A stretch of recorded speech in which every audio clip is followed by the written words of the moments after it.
It's raining outside. And Hard Rock, what have you done to the Mirage? You have demolished the volcano area and put all this shit into the ground called rebar cages. And you're making the base of the guitar tower with all that thingies. And also barriers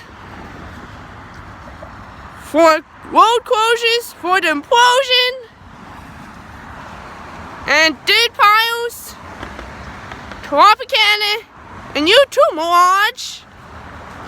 What's going on to my favorite beloved hotels this time?